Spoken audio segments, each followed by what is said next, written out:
இன்ஸ்டண்ட்டாக குவிக்காக சாப்பிட்ற மாதிரி ஏதாவது ஒரு ஈவினிங் ஸ்நாக் பண்ணி கொடு நிகிலன் அப்படின்னு அவன் அண்ணன்மாரெல்லாம் கேட்டுக்கிட்டதுனால நிகிலன் உடனடியாக செஞ்சு கொடுத்தது தான் இந்த சீஸி ஆனியன். இப்படியும் ஒரு ரெசிபி இருக்கா அப்படின்னும் தோணுச்சு, இதெல்லாமா ஒரு ரெசிபி அப்படின்னும் தோணுச்சு. ஏன்னா அவ்வளோ சிம்பிளாக இருந்துச்சு, எனக்கு பார்க்க புதுசாக இருந்துச்சு. ஏன்னா இப்படியெல்லாம் டிஷ் நான் பார்த்ததும் இல்லை, சாப்பிட்டதும் இல்லை. பட் உண்மையிலே சாப்பிட அவ்வளோ டேஸ்ட்டாக இருந்துச்சு. இது எப்படின்னா, நிறைய பெரிய வெங்காயத்தை தோல் சீவி எடுத்துக்கிட்டு ரவுண்ட் ரவுண்டாக தின்னாக ஸ்லைஸ் பண்ணி எடுத்துக்கணுமா. ஆக்சுவலாக இதை ஸ்லைஸ் பண்ணும்போது தம்பி லைட்டாக கையை வெட்டிக்கிட்டான் போல.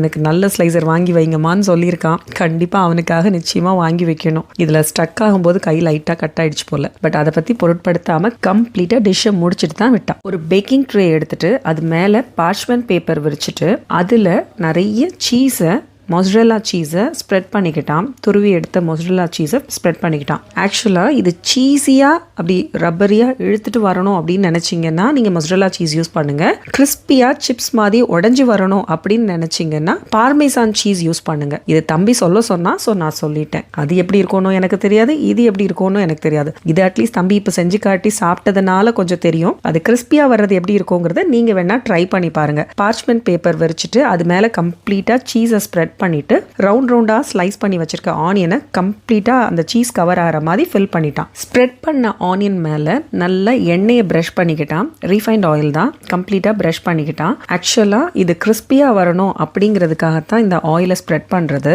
அதுவும் தம்பி தான் சொன்னான். அதுக்கப்புறம் அதுக்கு மேல கொஞ்சம் சால்ட்டை வந்து தூவிட்டு அதுக்கு மேல நல்ல தாராளமா சில்லி பவுடர் தூவி விட்டான். இதுதான் அந்த டேஸ்ட் கொடுக்கும். ஆக்சுவலா ஸ்பைசினஸ் அண்ட் சால்ட் தான், வேற எந்த டேஸ்டும் கிடையாது. சீஸ்ல ஏற்கனவே சால்ட் இருக்குங்கிறதுனால சால்ட் மட்டும் கொஞ்சம் அளவா பார்த்து போடுங்க. சில்லி பவுடர் நீங்க எவ்வளவு போட்டாலும் ரொம்ப காரம் தெரியாது, அதனால தாராளமா போடலாம். இதை போட்டதுக்கு அப்புறமா அதை அப்படியே எடுத்துட்டு போய் ப்ரீஹீட் பண்ண ஓவன்ல பேக் பண்ணி எடுத்துக்கோங்க. 180 டிகிரியில 10 மினிட்ஸ் ப்ரீஹீட் பண்ணிக்கோங்க. அதுக்கப்புறம் உள்ள வச்சுட்டு ஒரு 5 to 7 மினிட்ஸ் அந்த சீஸ் வந்து கம்ப்ளீட்டா மெல்ட் ஆகணும். அவ்வளவுதான், பர்ன் ஆகாம பார்த்துக்கோங்க. அது மெல்ட் ஆனதுக்கு அப்புறமா நீங்க வெளியில எடுத்துடலாம். ஆல்மோஸ்ட் அவன் வந்து 10க்கு கொஞ்சம் கம்மியா தான் வச்சான். அதுக்கப்புறம் அதை வெளியில எடுத்து பார்க்கும்போது லைட்டா ரோஸ்ட் ஆயிருந்துச்சு அந்த ஆனியன். சீஸ் எல்லாம் மெல்ட் ஆயிருந்துச்சு. அவ்வளவுதான். அந்த பேப்பர்ல இருந்து அதை அப்படியே ரிமூவ் பண்ணி ஒவ்வொரு பீஸா எடுத்து சாப்பிட ஆரம்பிச்சோம். சும்மா எப்படி இருக்குன்னு தெரியலையே அப்படின்னு நினைச்சுதான் சாப்பிட ஆரம்பிச்சோம். ஆனா உண்மையா சொல்றேன்,